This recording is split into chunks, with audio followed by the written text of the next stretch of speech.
Celebrating 9 years of podcast excellence, the King of Podcasts Radio Network proudly presents the Wrestling is Real podcast, because wrestling needs us. Some of you might be listening to this episode tonight because of the fact of the controversial headline I put up front. And I'm not ashamed to put that up there. And I have a valid reason why I'm going to talk about this particular headline. Let me just, if you didn't catch it, I'm going to repeat it one more time. Did Triple H fail forward to become WWE head of creative? We can ask about that argument. We should have that. We should have that discussion. No one wants to have that discussion. It's uncomfortable. And the reason why I can say it's an uncomfortable discussion is because regardless of how people have adulation, fandom over Triple H, because he is an alternative that is presumed to be better than Vince McMahon, it doesn't matter. The NXT Black and Gold brand that he was a part of and oversaw for a number of years, they basically went ahead and threw a wrecking ball through the whole thing. They tore it down, built it back up, and painted it rainbows. And there's a reason why. And this is where you have to look at where I can give arguments as to why I think Triple H could benefit having this main roster to work off of with the ideas that he has and the kind of programming he can provide. With that, I'm going to just summarize and say, listen, he can't do worse than Vince. And I don't think he's going to do worse than Vince. But the focus on this program, Wrestling is Real Podcast, the reality, if we're going to see Vince go by the wayside where everybody else felt like, okay, this is what should happen, fine. But we still need to see someone handle the creative, the programming, every week, the weekly TV product, Raw, SmackDown, NXT 2.0, and the pay-per-views. We need to see results so that the business continues to thrive, continues to do well. That's the whole point of all this. That's why I talk about this all the time. And I've talked expansively about this whole issue where things were with NXT and the fact that Triple H dropped and was taken out.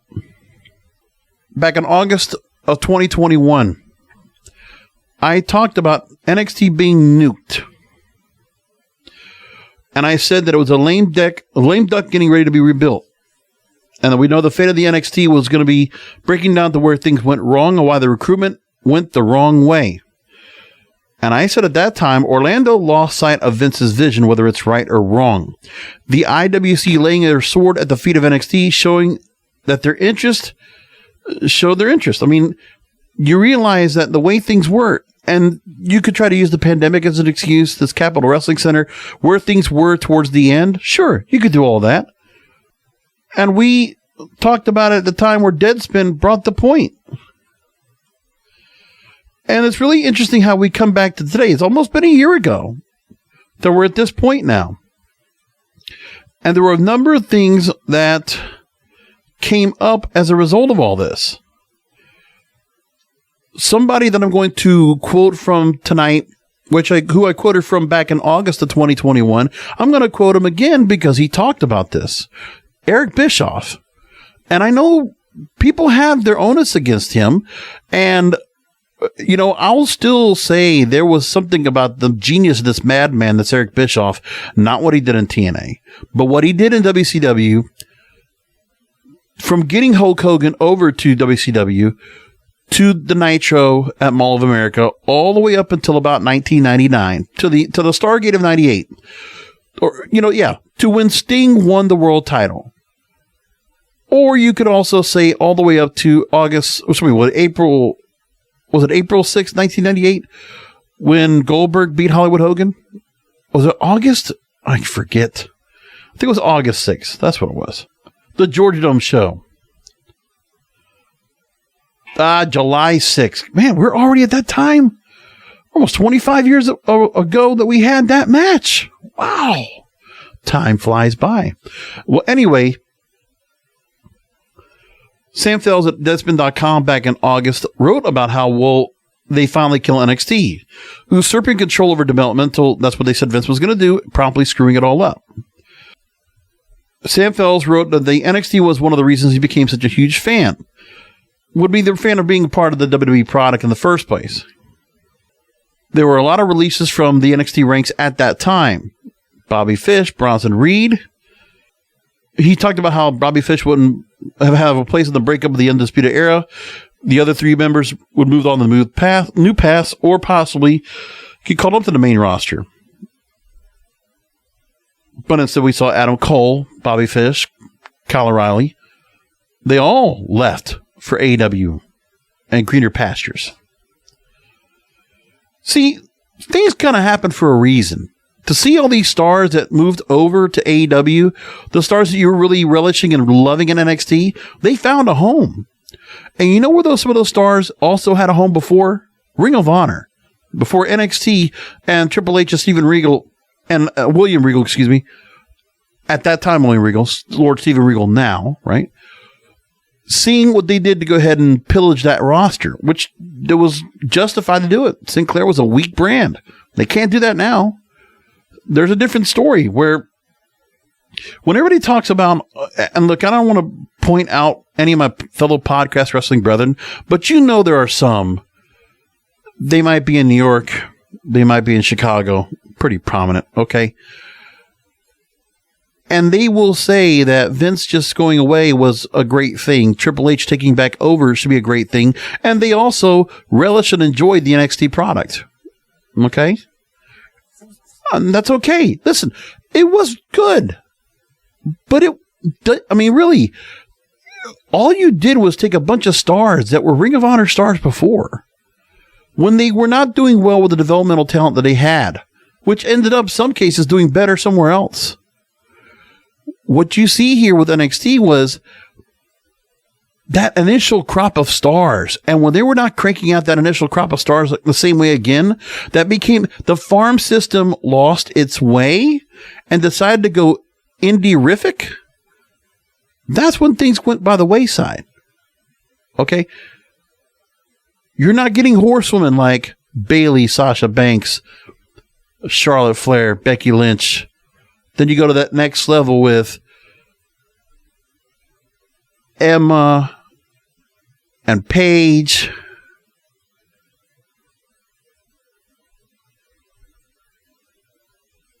And Alexa Bliss. Like you lose out on some of that. And then just the quality of coming out of there. There was some great quality in the women's division, you could take whoever you want for the women's division anyway and make something out of. Okay. It should not be that hard to find good women wrestlers and make it onto NXT and make their way up to the main roster. Like, I really honestly think that you can build stars, you can build female stars faster than you can male stars. I'm dead serious. To me, I feel like WWE's done a better job at building up females more than anything. I don't know why, but I just really feel that way. Listen, Nia Jax was not a great flash in the pan, but they did build her up pretty good. Look at what Sasha, Bayley, Becky, Charlotte all went through to make where they are in their days. Paige the same way. And remember, there wasn't any kind of pedigree with all those stars coming out. They might have worked in overseas, they might have worked in other promotions, but not a major TV promotion. They were not on so many major weekly TV outlet every week before getting onto that NXT stage, getting the takeovers in Brooklyn and San Jose or wherever else, and building up. I'm not even counting Bayley yet. Hell, I God forbid, I miss her. Look at the caliber of stars they were cranking out of NXT the first 3-4 years. Up until about 2015, 2016. And then you see a change when they started looking for other stars from other places, because some of the people they were bringing on board that were fresh into the Performance Center were not panning out. I mean, it doesn't matter how talented Adam Rose or Tyler Breeze or the Velveteen Dream or whoever else you have out there were not doing well. I mean, they were doing well onto that NXT show, but then you move them up to that main roster, they're just not kicking. They're just did not connect. And look at some of the others that went by the wayside. The acclaimed, the Ascension, right? You look at Authors of Pain, look at some of the stars they brought over and did not pan out.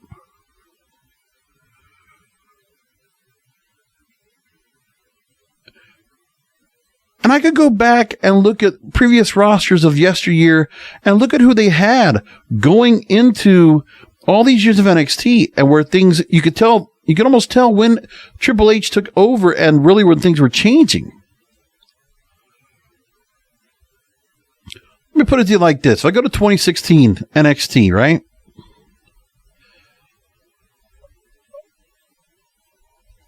You had a handful of stars already making their way in. Listen, Andrade was already there. Street Profits were already there. Apollo Crews was on that roster. Baron Corbin was there. And look at some of the names we have here that have moved on, right? Apollo Crews up to the main roster, back down now as a veteran. Asuka was on that roster in 2016. Austin Aries was there. This is when you started seeing a little bit of the... And by the way, there was not much of the... Really, there wasn't that many stars here that came from other rosters in 2016. Not yet. I'm looking at Aiden English, Alex Raleigh, Alexander Wolf. Aaliyah was already in this roster by this point. Baron Corbin came in from football. Big Cass was here. Enzo was in here. You look at Buddy Murphy was into this point. Bobby Roode had just come over from Impact. Carmella was part with Enzo and Cass at this point. Corey Graves was still wrestling. Damo, who'll be wrestling at the Bunkhouse match, the Bunkhouse Battle Royal at Ric Flair / match, which I'll talk about a little bit later on. I mean, just look at the other names. Dana Brooke was already down here. Daria Bernardo, which is now Sonya Deville. Then you had Scott Dawson, Dash Wilder were in NXT 2016. This is when they really had the full point of like not overdoing, bringing stars from all over the place. This is the last time I feel like we had a roster that came from the Performance Center, and it was not built up of so many stars from other organizations. Not by this point. When I look at some of the names that are on here now, okay, Finn Balor was part of this roster. Eric Young came in, but that's an Impact guy. You're thinking of some of the guys you have here. Elias Sampson was already there. Elias was already on this roster.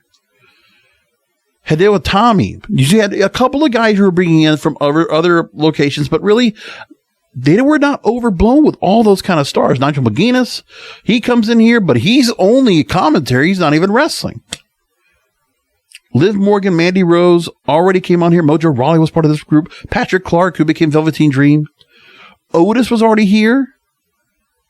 Nikki Cross has already been here.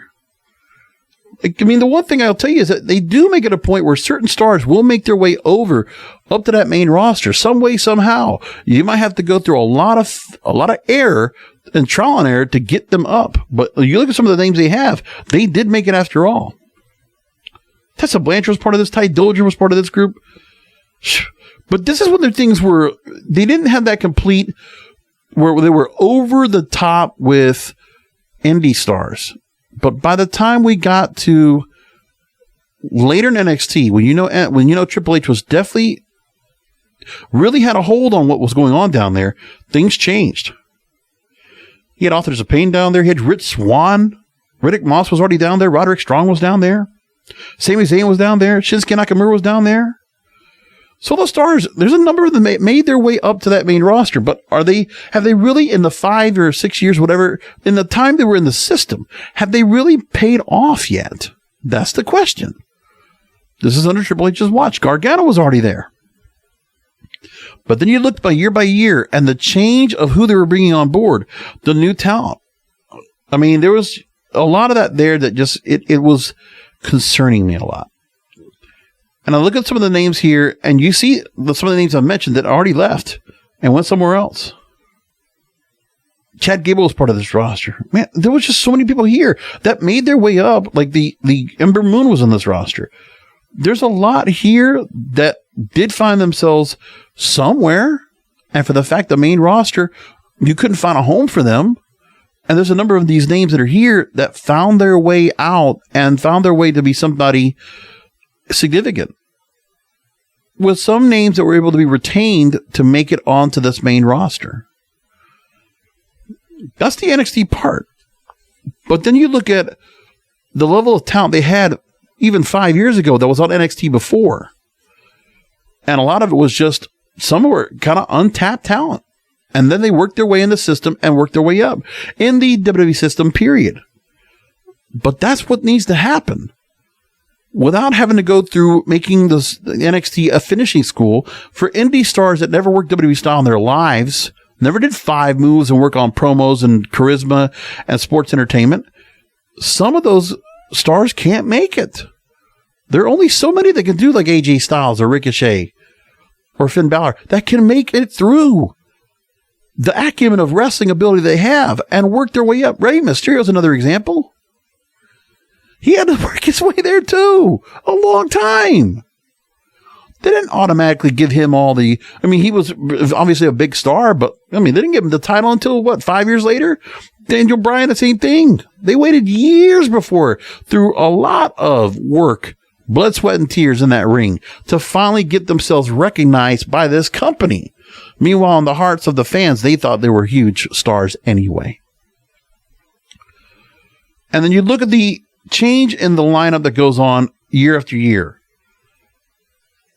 Okay, 2017, we're just going to go some of the names that were brought here, and we know they're somewhere else. And you could tell these were guys at Triple H, and the team down there wanted to bring on board.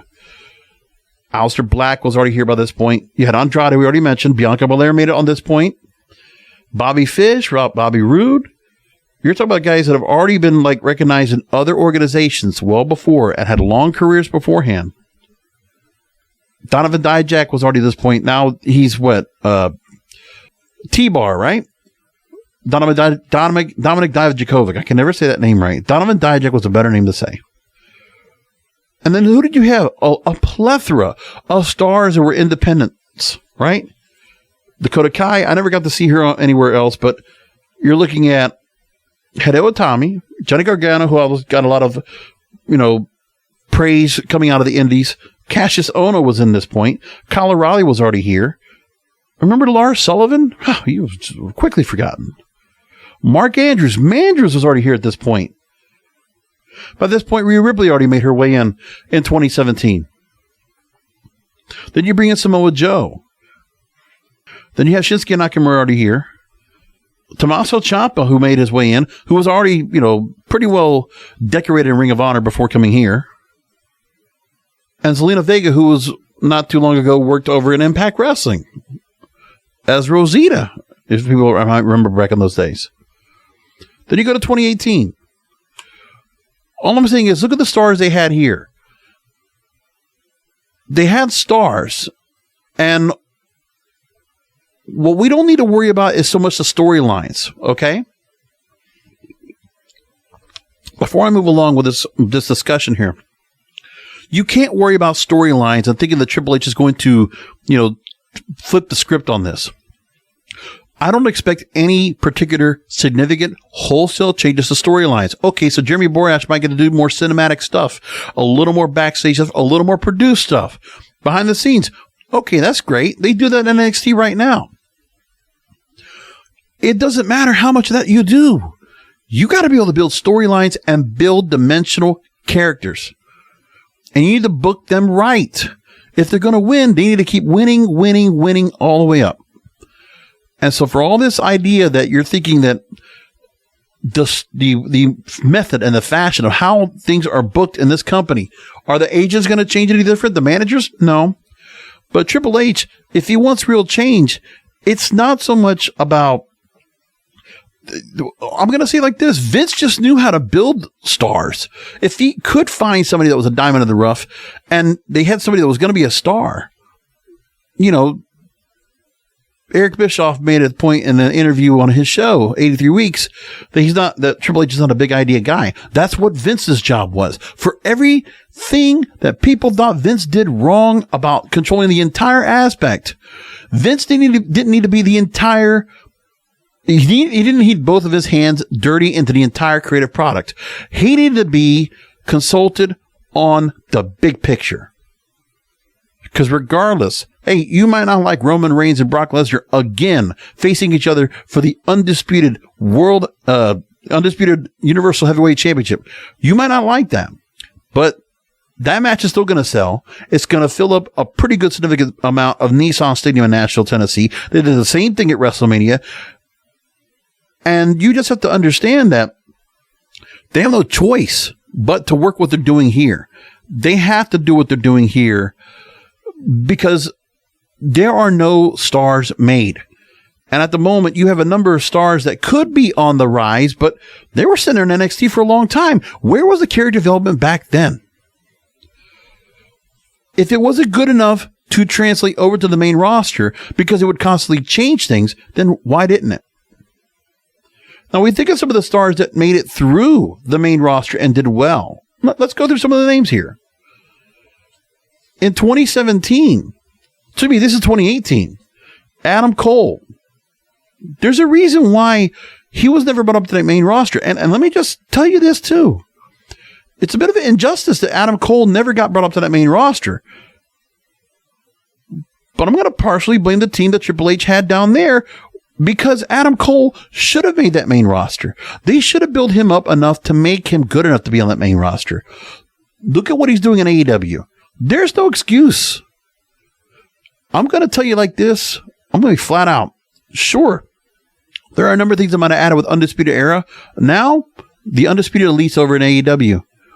But they really didn't do much more for Adam Cole than give him a platform to wrestle really great stars and to give him promo time. And give him matches where he just, these drag out feuds. Great, but that's just wrestling. He was doing that shit in Ring of Honor for years. He had dragouts with Kevin Owens. He had dragouts with, Adam Page and all these others, right? I mean, there was all this going on. Adam Cole was already a solidified star. Panama Sunrise was already a finisher that was over. Okay?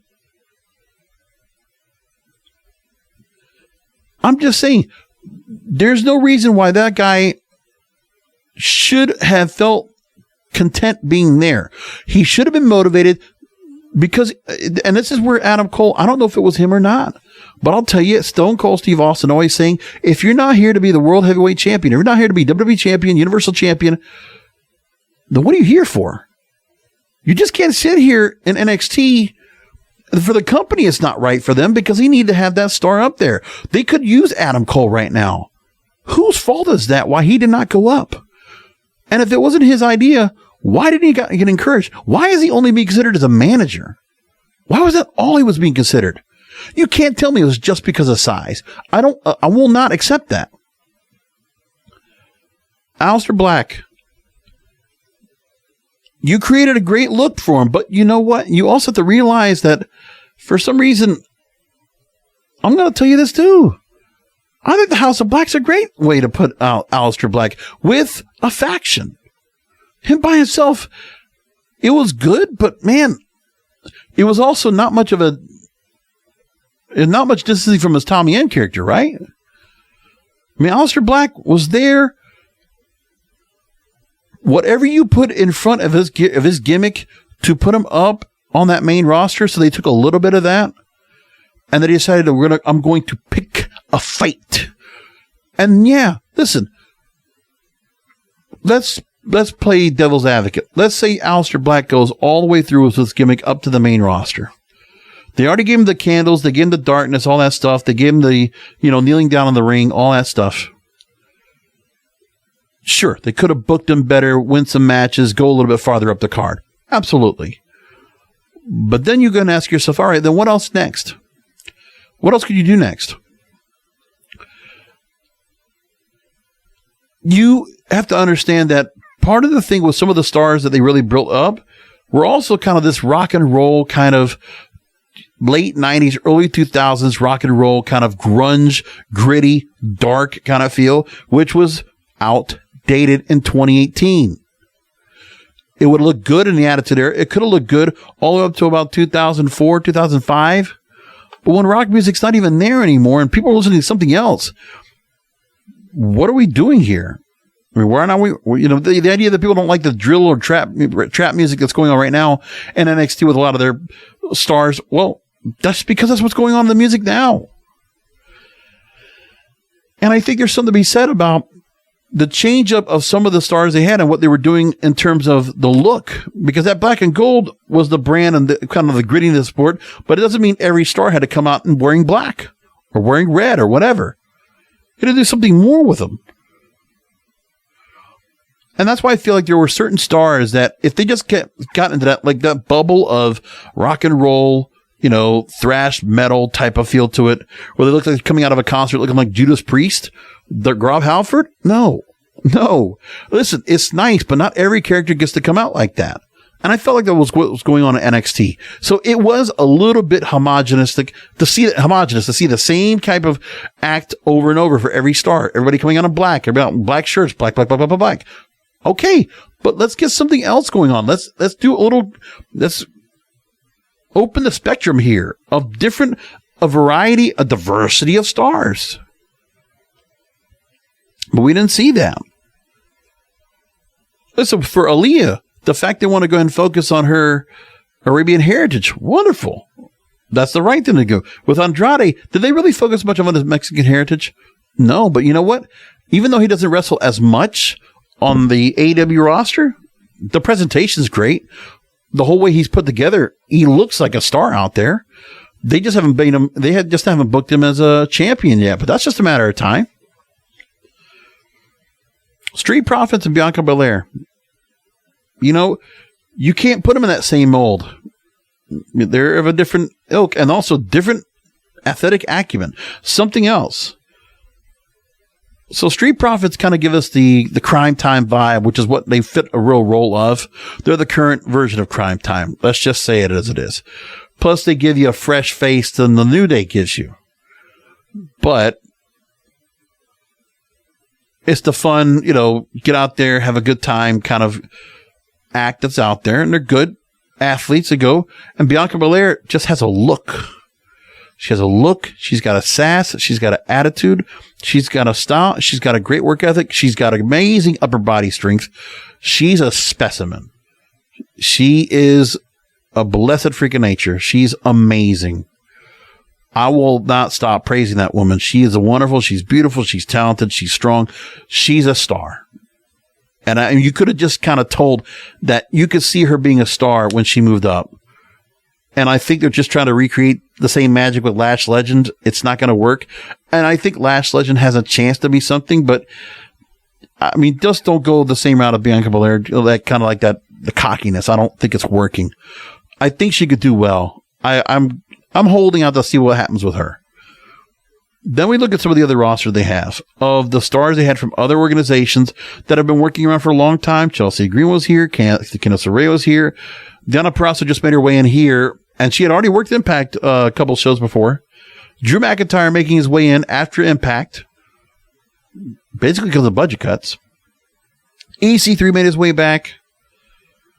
Like, look at the amount of people that you have that were from other organizations that kind of already had some recognition. Jessamine Duke was already over here. We've mentioned Gargano. Casey Catanzaro had a lot of praise from the indies. Keith Lee coming out of Ring of Honor. Another Ring of Honor pickup. Kyle O'Reilly, Leo Rush. We keep moving. Marina Shafir was over here. Riddle had already come over here, but came out of UFC. Mia Yim, who was in the Dollhouse and Impact. Punishment Martinez, Ring of Honor, top prospect. Ricochet moved over from Lucha Underground at this point. Then you had Hanson and Rowe, the current Viking Raiders, that worked single stars and then became War Machine in Ring of Honor. And then they tried to keep them the same way in NXT. And, they tried the Viking thing. People don't like it, but you know what? They had to distinguish them out from something else. Shayna Baszler was already over here, and she had already worked in some wrestling promotions. She worked in Ring of Honor for a while and had her work in MMA. Tommaso Ciampa was already over here. I mean, you look at that roster, yeah. And then they continue to go along, and there were more stars being brought in over in the way of constantly bringing people that were from other organizations. A lot of indie stars. Angel Garza coming in. That's out of second generation from Hector Garza. You got Theory, who came from Evolve. You had Bronson Reed, had a lot of talk from Australia. Dexter Lumis, who was Sam Shaw over in Impact. Io Shirai, I forgot to mention from the year before.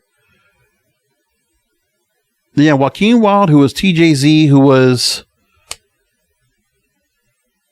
What was his name? Zema Ion, right? Wasn't that the name? You had Jordan Miles, the former ACH. Then you brought in Kushida, who was already a New Japan prominent star with the Time Splitters. Mackenzie Mitchell, who's working at Impact Wrestling, by the way. You're bringing in Santana Guerra, who had already been working over there as well. I mean, there was a lot of stars they brought from other organizations. And there had people that were not used well, or they were just kind of like, they missed the boat. I mean, part of the thing would be, you could say that there were a bunch of releases that came to NXT that also did not help because of where things were with the pandemic that would have affected who would be on that main roster now. And AEW ultimately benefited from it. So that's the part that I talk about there when it comes to the amount of star power that they had down there that was wasted, that did not make it to the main roster. How many of those stars that I mentioned right there that would not be able to adapt to WWE style were going to do well? Because we saw a number of them go up and would fail. Now, of course, those stars, when they went somewhere else, they would flourish. They would do just fine.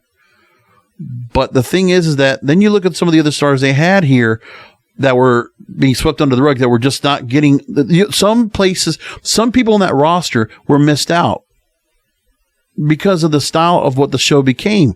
It couldn't be a show where we had green talent out there that might miss a spot or here or there. No, we had established talent that were really great, credible, solid wrestlers.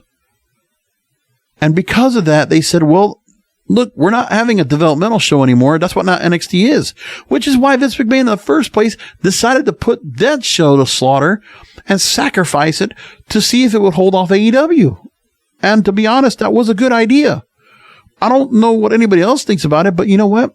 If NXT was so good, AEW should have survived. AEW should have never broken and beaten NXT so many of those weeks. What was it, like out of 11 weeks that the NXT actually won? And some of those were uncontested?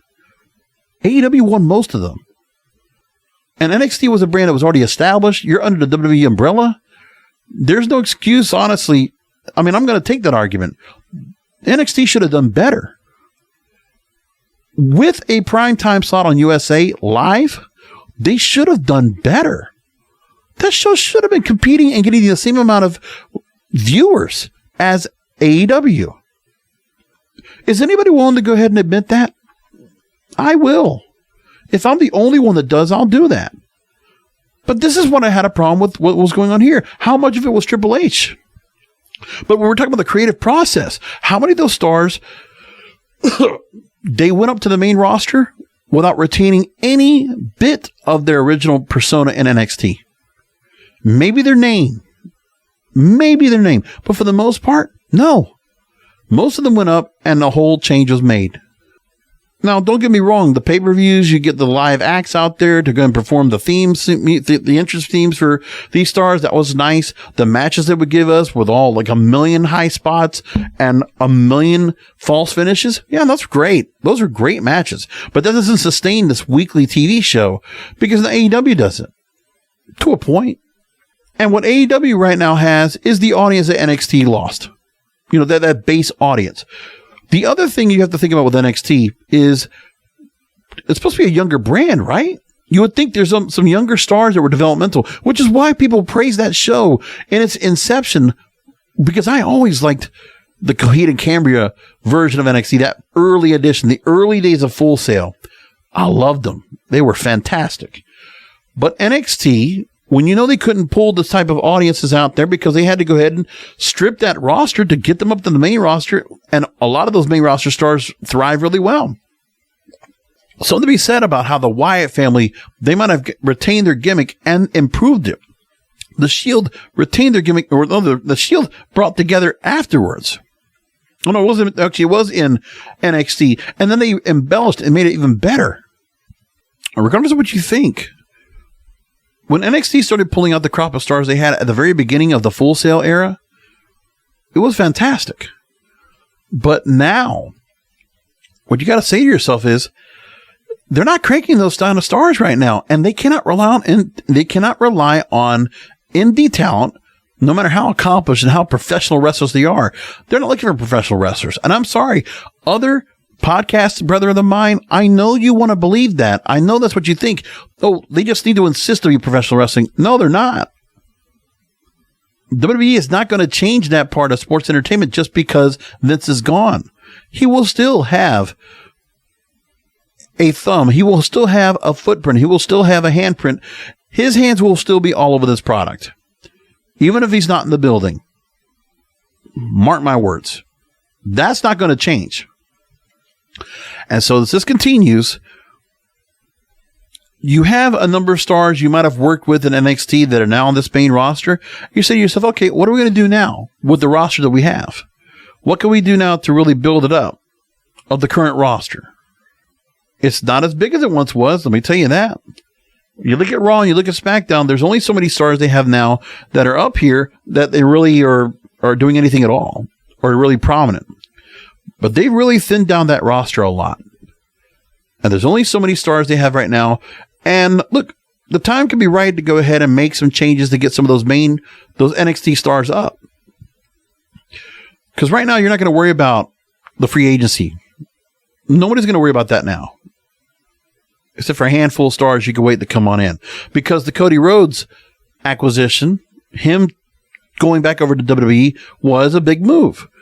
And there will be some stars, a handful, significantly big, that Triple H and the team will be able to go ahead and bring back because Vince is gone. When the morale has gotten a little bit higher, possibly, where things might go, sure. But when you look at what we have, there's not like there's a whole billion and one injuries right now on this main roster either. But they got a bunch of stars here that are on here, prominent, and they're using the most of the roster they have right now anyway. When you think about it, there's not a lot of people sitting in catering anymore. Like when I look at the names right now, I'm looking for SmackDownHotel.com, TheSmackDownHotel.com, shout out to them.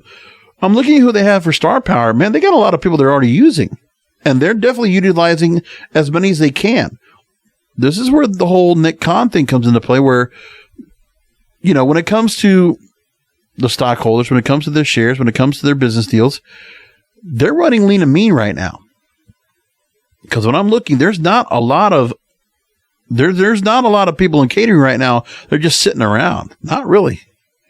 They've leaned it up a lot. So I give them credit for that.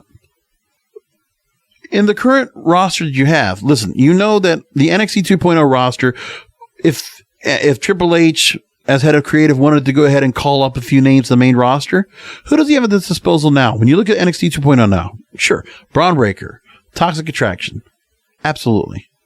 I'd say Roxanne Cruz, you could put her in that category right now. No doubt about it. And I think there's some other names down the line you could also consider. Zion Quinn, no. Solo Sikoa, yes. Grayson Waller, yes. Joe Gacy, I'm still on the fence. I don't see it yet. I don't see it. It's not that evil. It's not that brooding. It's not that, severe. Like, give me, like, you got to scare me a little bit more if you're going to do Joe Gacy and Schism. Doesn't work for me. And then you got to remember, you have a lot of older stars on this roster that are still kicking it, man. They're still doing good, but fresh faces. There's not a lot of fresh faces here. If you're going to go through good new names, they're going to be for that next in line program. They're not going to be people that are going to call in from other organizations. I'm sorry. They're not going to pillage Impact, NWA, MLW. They're not going to go and pillage, New Japan once again. They're not going to pillage AEW. They're not going to go and, pitch off a couple of stars here and there and think that's going to make a difference. Because there's nobody out there in that market that could be a free agent that's going to be a game changer.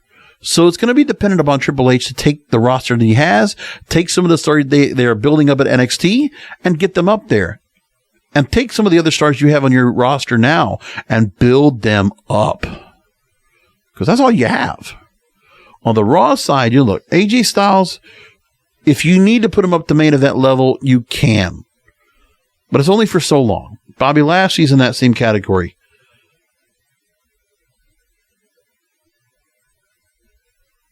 You do have a few people on the shelf, but they were given opportunities. Regardless if you liked the opportunities or not, when Big E, before he got injured, he was world champion. He had a lengthy title run, a Kofi type title run, but he did have a title run. Ciampa is one person they're kind of building back up. Positioning with The Miz is one thing. Damian Priest being positioned with Finn Balor is another. Rhea Ripley in that same vein. Also, that Judgment Day thing. I don't know if it's going to work without Edge. I don't know. It's too bad they decided to go that route. But then again, whatever the thought process with Judgment Day that was going to go supernatural, I never saw it.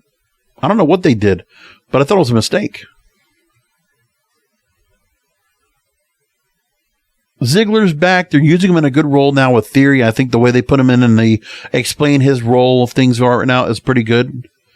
Dominic Mysterio working with his daddy. That's not a bad thing. And I think Dominic could do well. He's got a lot of time to get there, by the way.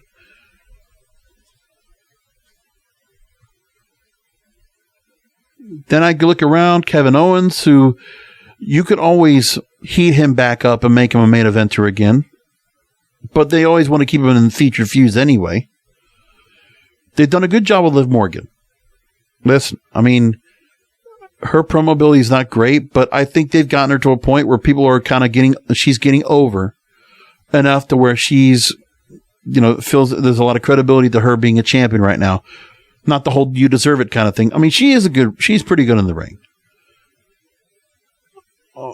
Mustafa Ali, I don't know. Like, they had him in there for a particular feud, and now we're here, and he's kind of dropped off. I don't know what you do next with him. Nikki ASH, remember last year? Wasn't that long ago? They gave her the Money in the Bank briefcase, cashed it in, and then nothing since. And then that whole blow-off with her and Rhea Ripley, and nothing ever since. Not even, we had a match on Raw just to kind of blow it off, the feud. Like, we don't even have a feud. Otis with Alpha Academy is working. I mean, you can see where they go from there.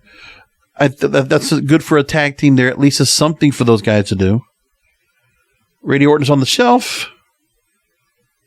Riddle is one of the stars you could see this skyrocketing right now. By the way, they're not doing Riddle and Seth Rollins at SummerSlam. They're delaying that match for Clash at the Castle, apparently.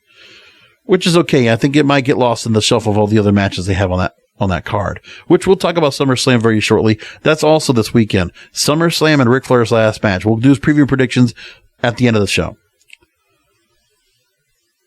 And then I look at who else. Seth freaking Rollins. I mean, you could always build him back up. But look at the names I have that are potentially could be brought back up as main event stars. You've already had them there. Kevin Owens has already been up to that point before. Randy Orton many times. Edge many times.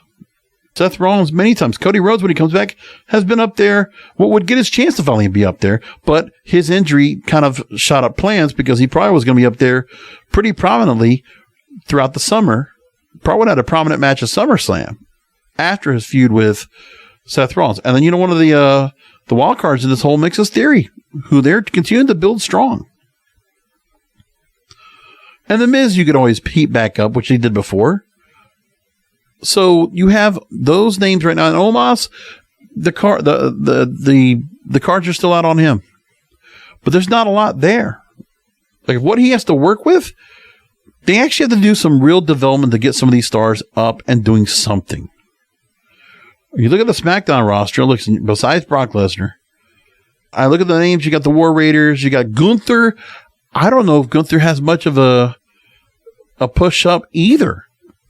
I mean, I do like this whole thing of him going after Ludwig Kaiser and doing the whole punishing kind of thing. It's a good place to go with that. I don't mind that. The sadism of this kind of guy. That's a good thing. And then I look at, Jinder Mahal's been a champion, but we're never going to see him back at that level again at main event.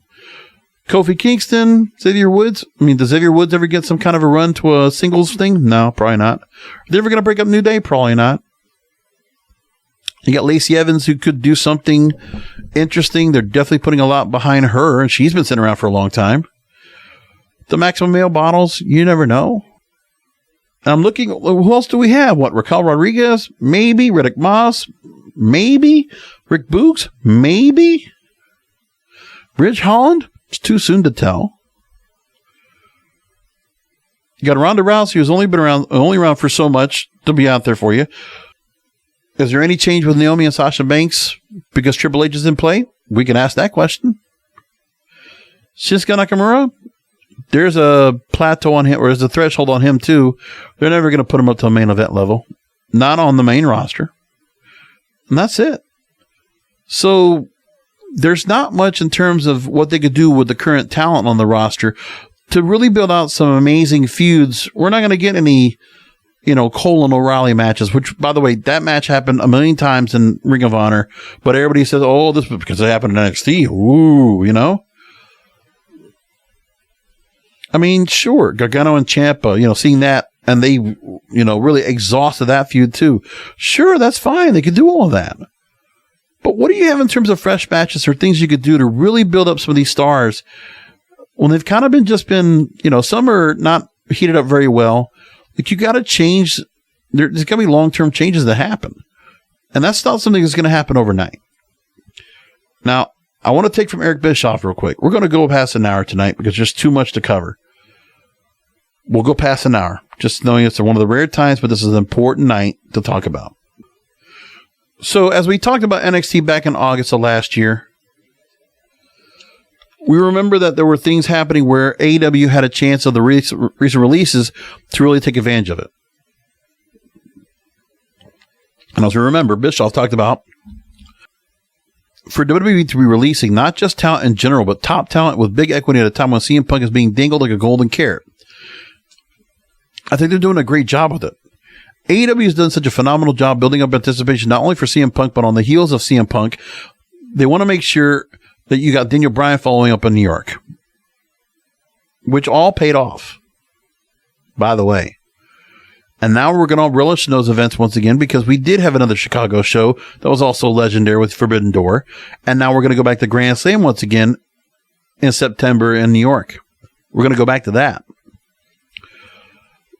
which did get a bump for AEW. And listen, we can talk about AEW and the fact that they're also at a plateau as well, because neither of these shows are looking at the younger talent or looking at the younger audience.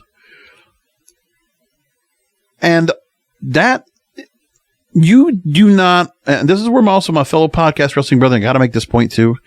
They all expect something to happen with the base audience that had been abandoned by what Vince was doing for all these years.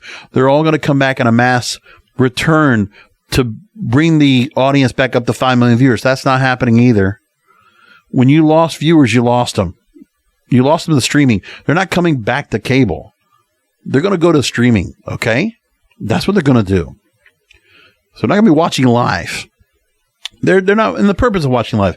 Maybe watch pay-per-views, but the ratings are not going to be much better with that, which means if you're going to get the audience to be growing on a regular basis, you need to go ahead and retain new viewers, which is part of the reason they were doing the whole TV PG thing in the first place, and kid-friendly sponsors because they wanted more children to watch, more of a family experience. And now they want to go more adult. They're talking about TV 14. Okay, but they still need to get a younger demographic that's going to be a part of this. The same ones that will go see, Marvel or DC Universe movies or any universe type movie or anime or whatever else, or they'll go on Twitch, they'll play video games. You need that audience to come in here. But wrestling doesn't do that. Some of the stars they have, maybe a little bit more, you see that with AEW, because I really feel like with some of the stars they have on their roster, they're kind of quirky. That would draw a younger audience. And they're the stars that we all that older fans are going to be like, why is this person here? You think of Orange Cassidy and Danhausen, right? When I think of some of the younger stars they have on that roster that really, that just kind of look that just have a different look and would be appealing to a younger audience. Julia Hart. They had Sky Blue on tonight on AEW Dynamite. Those kind of stars are appealing to the younger audience.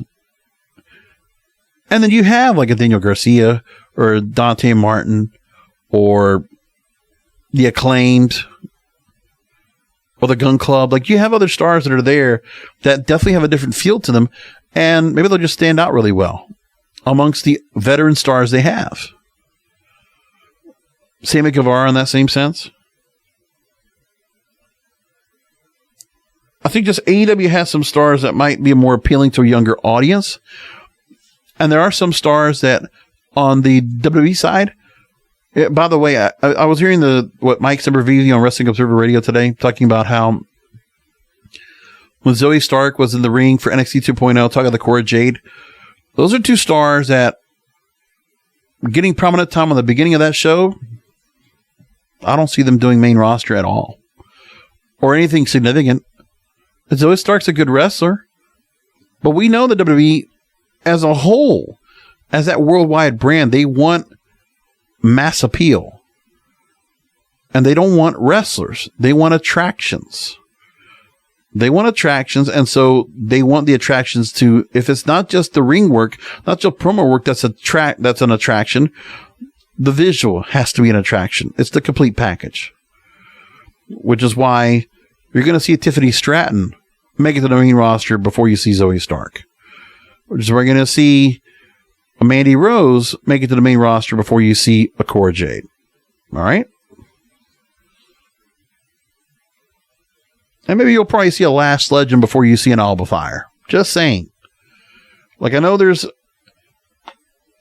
because you see in other rosters, for the women, there's obviously appealing, beautiful women, but not like models on a magazine, or back in the day, they used to be good enough to be on a Playboy centerfold, but that's not the norm anymore. But honestly, the ones that could be Instagram influencers that look good at anything and would be like the darlings of beauty across the board.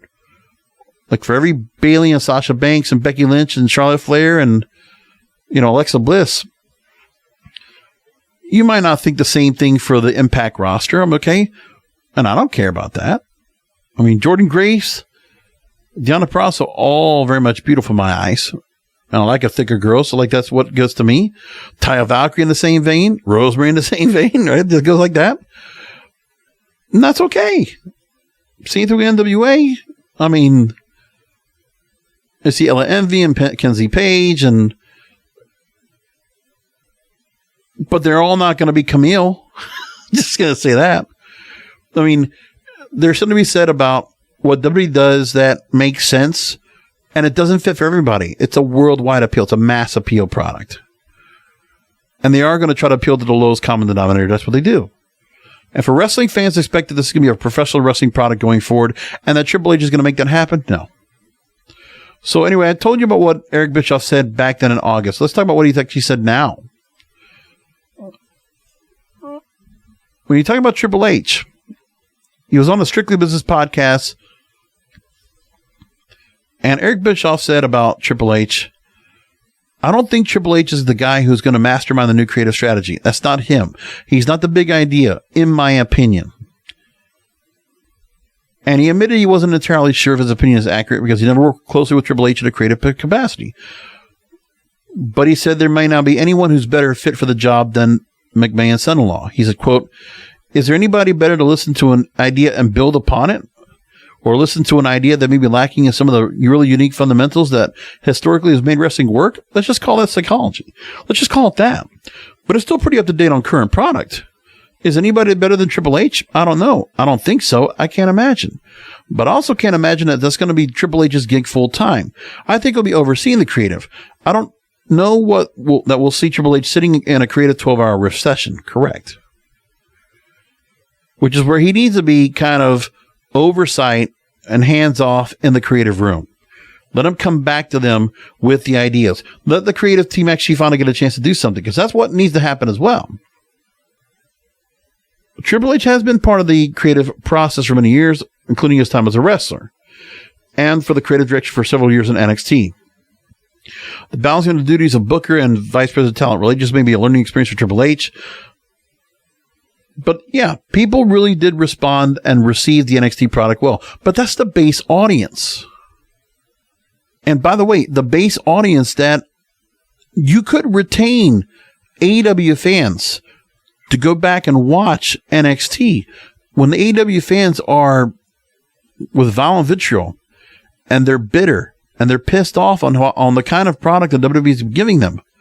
We know there's a number of AEW fans that will never go back to WWE again. You're not getting them back. And there's nothing that Triple H can do to get them back, probably. Because AEW is a standalone product. It's the alternative. And it's a very good alternative. That they've done in 3 years plus. They've accomplished that. So I give all the credit in the world to AEW. But they also have their own problems of building a younger audience. Now, I think that's going to take some time with some of the younger stars they have. Jungle Boy's another one that I didn't think about until right now. MJF, you could say so. But there's a lot of young stars, Darby Allin, that they have that are going to resonate well coming in the future for AEW. And I think that's going to be something that's going to be worked on. You work through social media, you work through influencing, you do whatever you got to do. It's just a matter of time. But AEW, it can catch fire. They're doing a consistently really good product. Their pay-per-views are solid. They're always a good high standard for what they do. Their build-ups, their storylines are great. What Triple H could do is get the storylines better in shape, add a little more intricacy, a little more detail, and get these characters developed better. The things that Vince wouldn't do. You got to figure out what things that Vince didn't do and try to see if they will stick on the wall and work. Because that's all you can do right now with the current roster you have. And then you just have to realize there's going to be some stars you bring in that might have some pedigree already from the athletic standpoint. Sure, you might want to call them failed cheerleaders and wrestlers and basketball players and football players. It doesn't matter. See, what people don't understand of my podcast wrestling brethren, you're thinking they're going to be failed stars. No, they're not. Because there's only so many slots that some of these stars are going to have. Sometimes they would be injured and their career would be shortened. So they would go to wrestling as a different alternative to continue to be athletic. This Next in Line program doesn't do that. We talked about that on this program. And so keep in mind, there's going to be a chance to go ahead and see what becomes of the wrestling product and see if there's going to be something that's going to happen, right? Like maybe something will come to where we're going to see a little bit of change that will get people more interested in the product. Maybe they can do some attitude era kind of things like they did. Like, listen, a lot of virality coming off of Roman Reigns talking to Theory and say, Daddy's not here anymore. Daddy's not here to help you. And those kind of lines are pretty good. That virality really gets and stirs up the wrestling audience. And maybe that wrestling audience will start stirring themselves up to stir up other people, and word of mouth begins to get people back on to watching the product, which is fine. Let's see what they do. But my thing is, Triple H hasn't proven himself. A well-received product, being able to go ahead and, have a show that was good enough to be able to sustain on the USA Network. Okay. I mean, listen, I will go back and repeat what I've said before. The idea of having the show go from 1 to 2 hours was a lot. And that really took a lot into what was going on with the show. That didn't help either. I'll admit that. But still, Triple H had this mission. If there was other arsenal he could have done, if they could have brought in some other stars more often, I think there were still things they could have done to help keep AEW off the heels. And I don't think there's anything, and I don't know what's going to happen either with as well, because with Triple H, there's going to be some favoritism with certain stars he's worked with, he's very familiar with, and certain other stars that were booked by Vince, they're going to get thrown by the wayside. We don't know what it's going to be. But the truth is, Bischoff's right. He needs to be by committee. What you really need to do is let the writers do their thing finally.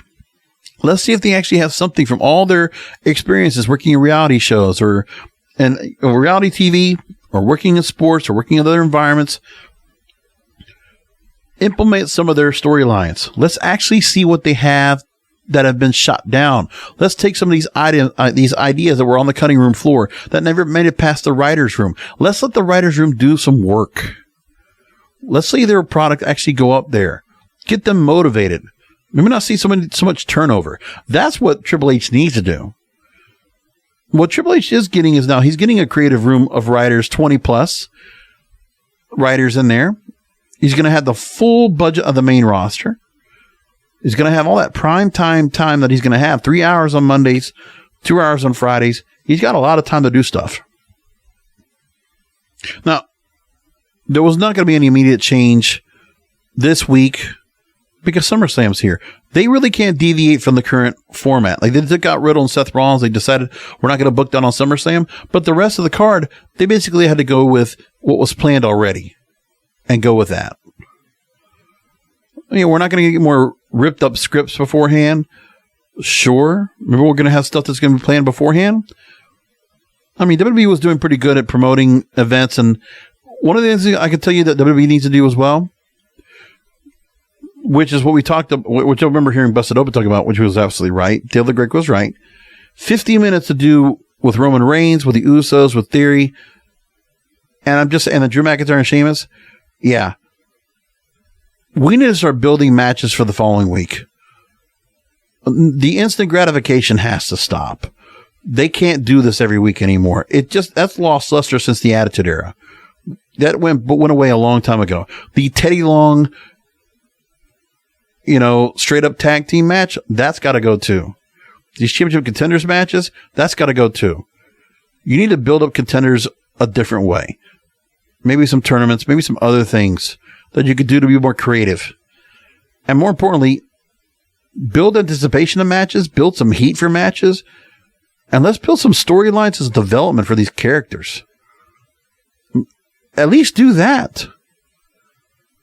If Triple H does that and just follows that kind of course, he's going to do better. But then the bigger picture is going to be the problem that every wrestling company has. Bringing in new viewers. Young and old, wherever they come from. They need to bring in new viewers. They have to. And WWE more than anybody else needs to be the one that bring in those viewers because they're the ones that will trickle down to everybody else. They have to get their shit right in order to build that audience. Plus, they got to build for the future. They need to find who those stars are going to be. They might need to start giving them chances now. See who's going to sink or swim. Let's figure that out too. That's got to happen now. So I'm well over an hour. I already told you it was going to be over an hour. Anyway, let's move along. And a few other stories I want to bring up, but that's my whole argument. And for those that feel like I'm wrong about what I said, and you've listened for the last hour to this, thank you for listening. And by the way, I highly recommend you go to WrestlingIsReal.com. Go down to the bottom of the page. There's only one page on the website. And go down to the contact form and please fill it out. And tell me what you thought about my diatribe tonight. I really want to hear from you. If you're watching on YouTube, I want you to make your comments known. But please do it after listening to the show. Don't just take the headline and start bashing away. Actually listen to what I said. I know some of you are not going to do that. I expect it. But I say you should try it anyway. Give it a shot. So there are a couple other stories that came up that I should bring up here. Vince's issues, which is, the onus about why he is not on the main roster in the first place. We know why. The scandal, which, for the fact that he retired as he did, well, it's a lot of reasons. If you didn't hear it, I did a Friday show right here at WrestlingZero.com. You can actually look for that and check it out for yourselves. I went and made some comments about that. When it comes to Vince, WWE is going to revise financial statements going back to 2019. That a total of $14.6 million of certain payments that Vince McMahon did make while chairman and CEO should have been recorded as expenses. And that Monday, WWE disclosed the SEC filing, making a preliminary determination that payments that Vince McMahon agreed to make during the period of 2006 to 2022, including payments paid and payable, amounts paid and payable in the future that were not recorded in the consolidated financial statements, should have been recorded as expenses in the quarters in which those agreements were made. So that's another thing that's going on there. You can speculate what that means. And there's another thing from CNBC where they're saying, there might be a sale in the works. And CNBC, without much to go on, again, this is another thing where they always talk about, this is all speculation. There was no facts behind this. But they're saying that it could be a deal that could happen before the company's TV rights renewal, likely to occur around mid-2023. And the corporate filing, they did make a point that if they lost Vince McMahon, there will be an adverse effect to creating popular characters and creative storylines, affecting their operating results. And that's been said before. Nick Khan actually was on the Ringers of Town podcast saying they were open for business, and everybody speculated he was saying that means that might be a possible sale as well. That's where everybody went to. And so we know that the TV rights are going to be coming up. An acquire, if possible, for WWE would make more sense to buy the company than strike a temporary rights deal. Both deals for Fox and NBC Universal end in the fourth quarter of 2024. Matthew Baloney, the Town, writes that Nick Khan singled out NBC Universal, a potential buyer, because they already own Peacock, that owns the rights for live streaming rights for WWE. And Matthew Baloney goes on and says, quote, if you look at what NBC Universal Comcast lack that they need, it's a factual statement. They don't have the IP, the intellectual property, or that some other companies have. And there's a whole lot of said about intellectual property that all these streaming services are looking for, that WWE is attractive as an acquisition because a media owner can sell real-time advertising on live programming, potentially keep audiences paying for traditional pay-per-view or pay TV for cable. And that's some of the thoughts that are being brought up. But this is all speculation here. And then they talked about here that the new leadership could see a time to reform the WWE. A city analyst, financial analyst, Jason Bazinet, wrote a note to clients that says, we suspect the street will interpret McMahon's retirement as a precursor to the eventual sale of WWE. We're not sure that it's a reasonable conclusion since WWE will still be controlled by the company, a controlled company with 100% of the Class B shares held by the McMahon family. Yeah, McMahon's would have to be the one still selling, and I don't think Vince is going to do that.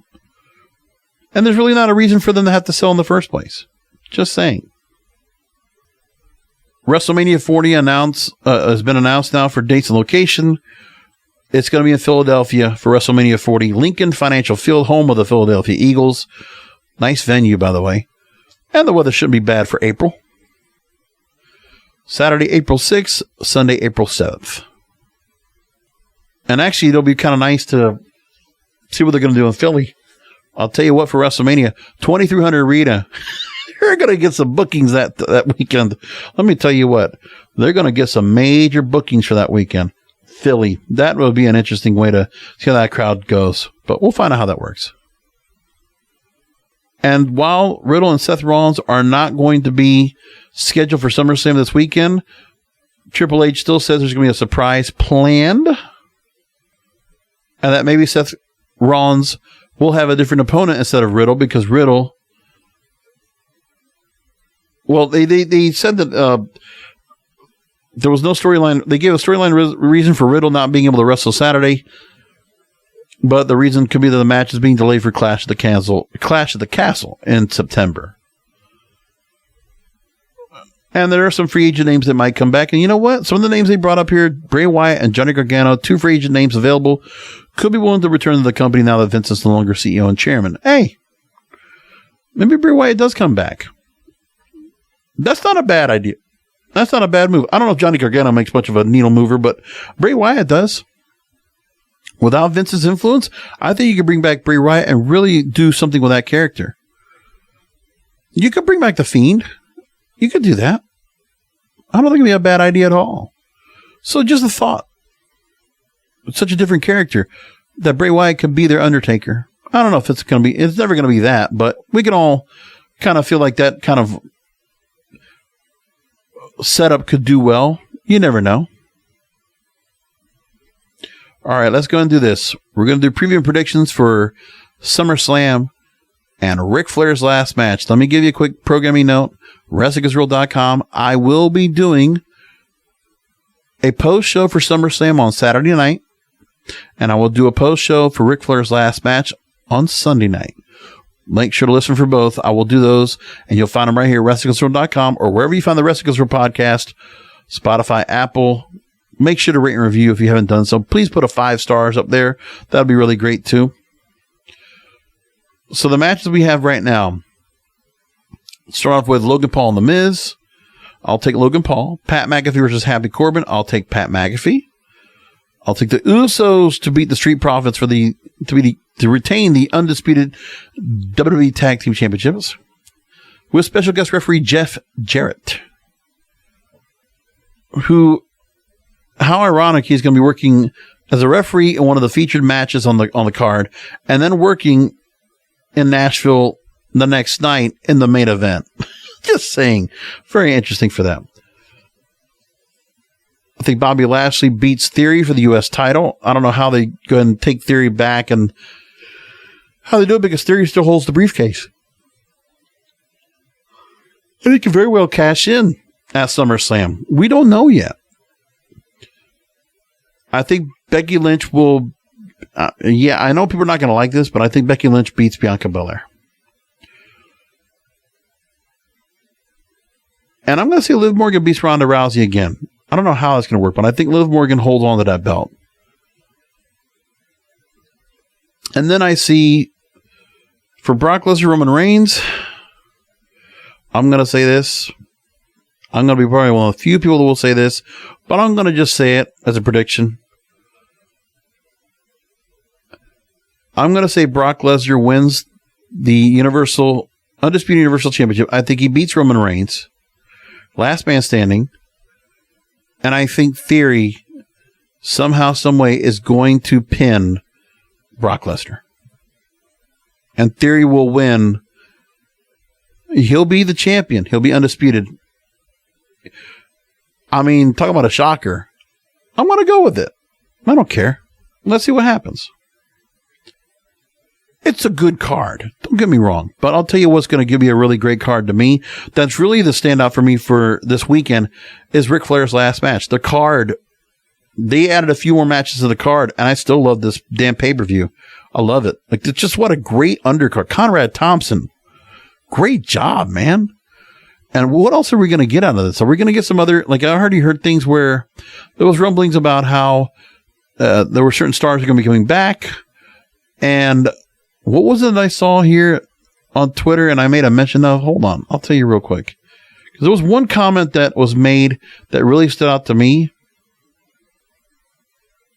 That's right. Doug Dillinger is going to be head of security for Jim Crockett Promotions during the pay-per-view. Atlas Security and Doug Dillinger is going to be there. And then I wrote back and says, can we get back? And I mentioned the point that on AEW Dark, they mentioned that Keith Mitchell was in the production truck for AEW when they were, I think, at Duluth, Georgia, and the Gas South Arena for their shows there for Fyter Fest. And Keith Mitchell's working out there. And I'm saying, okay, I wonder who's going to be doing the announcing. Because, by the way, I don't know. Have they even announced who's going to work Ric Flair's last match? Have you even talked to me about the announce team? I don't think they even brought that up. Let me see if there's anything else that's been said about this, because I don't think they've announced who's going to be doing the announcing for the match. I got to say this too. They did such a great damn job with the docuseries. The 3-part series for Ric Flair's last match. It was really great. I'm just going to say this. And a number of stars have actually commented on about Ric Flair being in the ring. Sportskeeda Wrestling talked to Stone Cold Steve Austin, and they got this quote from him. I'm behind everything he does in the ring, so I'll look forward to seeing it. I wish I could be there in person, but again, I'm not traveling anywhere right now. But I wish him all the best. I know he's going to turn out great, and I can't wait to watch it. And Ric Flair goes back and says, thanks to the biggest star in the history of WWE, recognition from you is all I need in life. Woo! That's what he says. And then also, Austin also mentioned about Flair that I said before, just before talking to you, I think he was the greatest traveling world champion that there ever was. There's a reason he's had the belt as many times as he did. He was that damn good. He lived the lifestyle on the road to the nth degree, let's say. Good stuff there. And there's speculation now that maybe Vince McMahon might actually be attending the match. And Flair saying, quote, I'm trying to get Vince to come to Nashville now. I want him to roast me. He certainly has in real life enough. Hey, these heels don't draw, you stupid son of a bitch. Don't ever bring a lawyer to see me. I don't like lawyers. Who are these two jackoffs? I love it. So why not? The card is stacked. All right, let's go ahead and talk about who's going to be in the matches, and let's do preview predictions, which I've been waiting to do for weeks. Bunkhouse Battle Royal so far: James Storm, Bully Ray, Crimson, Crowbar, Commander, Sin Bodhi, Ricky Shane Page. Damo, I believe, is also in this card. I also saw him as a participant. I see Brian Myers has also been added to this match. And for me, I don't know. I'm going to take Crimson for this. No, Crimson or Brian Myers. I don't know. I'll take either one of those. Then you got the legacy match with Ricky, Kerry Morton, the Rock and Roll Express versus the Four Horsemen, with Robert Gibson in their corner against Brian Pillman Jr. and Brock Anderson, with Arn Anderson in their corner. I'll take Pillman and Anderson for the win. Briscoes versus the Von Erichs. I'll take the Briscoes. Oh, gosh, that's going to be fun. Laredo Kid, Bandito, Ray Torres, Ray Phoenix. Oh, it's going to be Black Taurus and Ray Phoenix in a fatal four-way. And I'll take Ray Phoenix. I'll take Clark Connors over Ren Narita. I'll take Davey Boy Smith Jr. over Killer Cross. I'll take... Oh, man, I want this to happen so bad. I'm going to just predict that Deonna Purrazzo will retain the Knockouts Championship over Jordan Grace and Rachel Ellering. I'm going to take that. I'll take the Motor City Machine Guns over the Wolves. Davey Richards, Eddie Edwards, and Alex Shelley and Chris Sabin. Oh, man. I'm also going to just go wild. I'd say Jacob Fatu. I'd say Jacob Fatu with the world title on Impact. I think he becomes Impact World Champion. Why not, man? Give it to me. Jacob Fatu, the Samoan Werewolf, Impact World Champion. That'd be great, but I think it's not going to happen. Josh Alexander should win, but that should be a really great match. I hope they give Jacob Fatu an ample chance to show himself and prove himself, because he's been stellar in MLW. He is really good. Really good. Ric Flair's last match, Ric Flair and Andrade El Idolo versus Jeff Jarrett and Jay Lethal. I say Flair and Andrade are going to win. I'd like to see Flair win on his way out. But man, that's going to be a fun match. That whole card looks fun. What else are we going to get over here? Can we get Gary Michael Capetta to do announcing? Can I see that? Please give me Gary Michael Capetta. Come on, Conrad. Give me Gary Capetta. Get him out there. Damn it. Let's go, man. He can do it, man. Gary Michael Capetta could do that card. Let's do it. Let's get, let's get Nick Patrick out there. Can we get him out there too? Let's get, who else? For announcers, I don't know. I don't know who you get. Can we get Shivani out there maybe? I mean, who else can you get? I don't know. I'm going to be excited. I can't wait to see what happens Sunday. It's going to be a great wrestling weekend, folks. Really going to be fun. And as you can already tell, I'm giddy about it. And by the way, I already gave you like an hour, 20 minutes. And then you're going to get more of me this weekend. SummerSlam on Saturday. Ric Flair's last match on Sunday. Amazing pay-per-views. I will talk to you after SummerSlam. Come back for another Wrestling's Real podcast, because wrestling needs us. Thank you for listening to the Wrestling is Real podcast. You can find all previous episodes at wrestlingisreal.com or subscribe to the show on all major podcast outlets, including Apple, Amazon, Google, Spotify, and iHeartRadio.